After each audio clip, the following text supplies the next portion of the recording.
Joe Biden is approaching his inauguration tomorrow with sky-high expectations, but also largely positive marks for how he's been handling the transition. A brand new CNN poll is out, giving a good look at how many Americans are viewing Biden right now. Our political director, David Chalian, is here with me now. So talk to me more about what Americans think of how Biden has been handling this.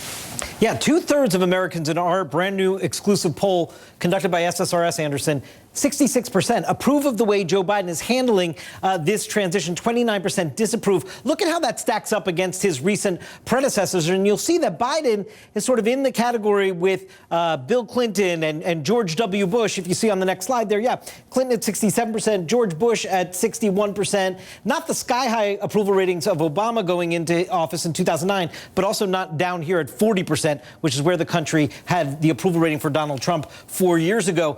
One other thing to note, Anderson, Joe Biden's favorability rating is now at 59% in this poll. 38% have an unfavorable opinion. That 59% is a high watermark for Joe Biden since November 2008 when he was elected vice president.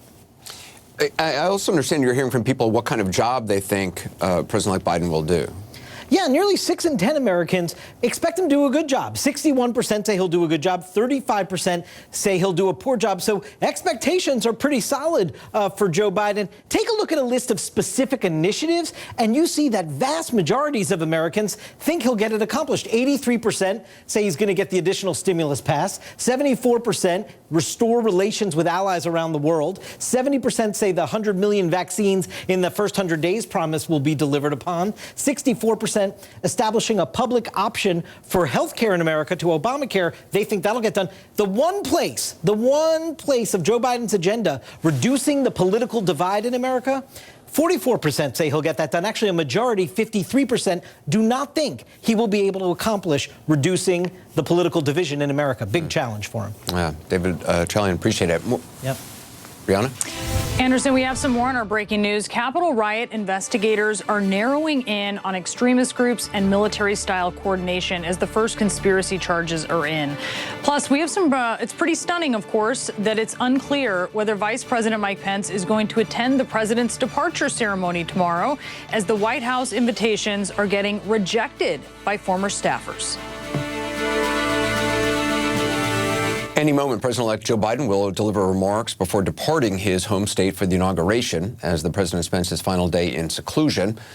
Joining us now is Gloria Borger, as well as our entire team, Nia Malika Henderson and Brianna Keeler. This is the display of the colors in Wilmington, Delaware. Gloria, I mean, obviously this is going to be just an incredibly historic 48 hours in our nation's capital and for our country.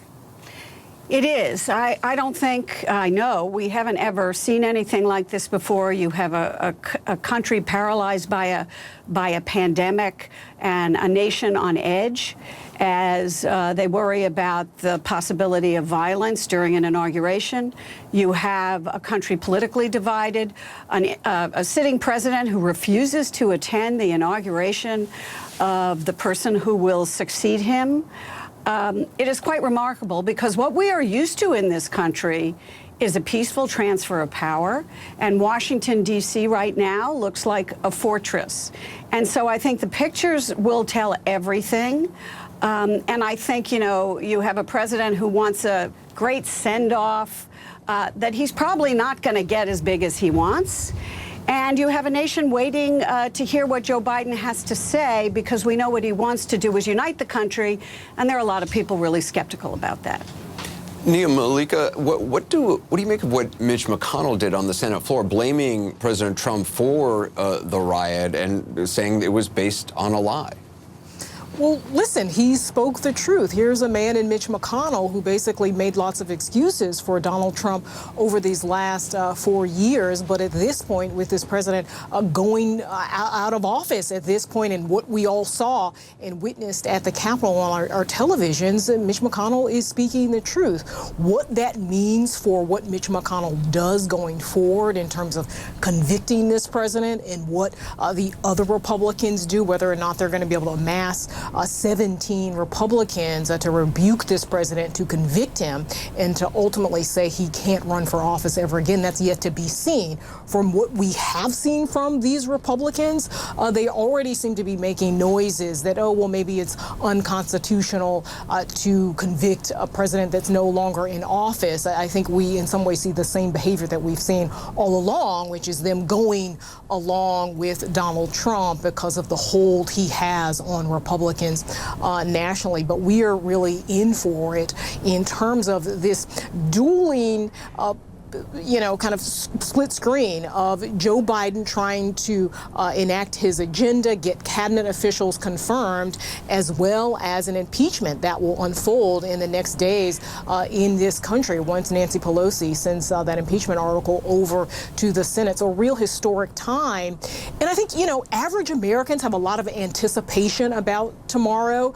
There is fear, as Gloria is saying. I'm sitting in the Capitol here and had to go through a military checkpoint to come into the office. But I also think Americans want to hope again, right? They want to be able to look forward to something. They want to look forward to COVID being handled in a way that it hasn't been so far, a smoother vaccine rollout. You saw in those polls that David rolled out there are Americans who feel hopeful about Joe Biden getting his agenda passed, even though they are less hopeful about one of the things that Joe Biden wants to do, which is to bring the country together and bridge that political divide. So that is going to be a big challenge for this incoming president, and we'll see what he says in his inaugural tomorrow about it. Can I just add something onto what Nia is saying? What Mitch McConnell said to me was remarkable, because here is a man who has supported Donald Trump. We know that personally he doesn't love him, but he actually said that the mob was provoked by Donald Trump and that it was fed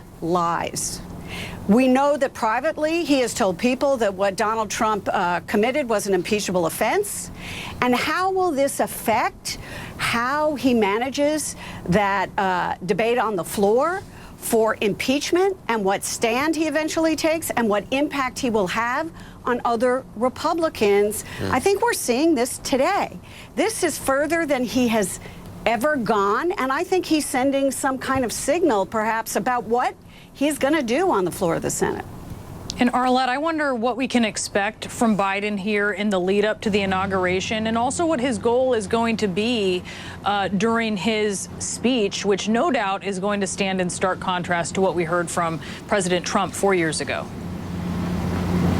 Well, I think what you are likely to see from the president-elect in just a short bit is it's a send-off. It's a farewell to the state that brought him here to Washington, where he served for 36 years in the Senate. But the president-elect will also, a little bit later today, as he flies down here to Washington, he will be coming to a very different Washington reality than when he left the White House just 4 years ago. The country is more divided than ever in this moment. And in his inaugural address, he is really expected to touch on those tones of unity, trying to bring the country together amid this crisis of not just the pandemic, but also that insurrection we saw up on Capitol Hill just last week. And you'll remember from the start of his campaign, the president-elect framed himself as a person uniquely positioned to be able to wage this battle for the soul of the nation, as he described it. And his advisors have long thought that he is the person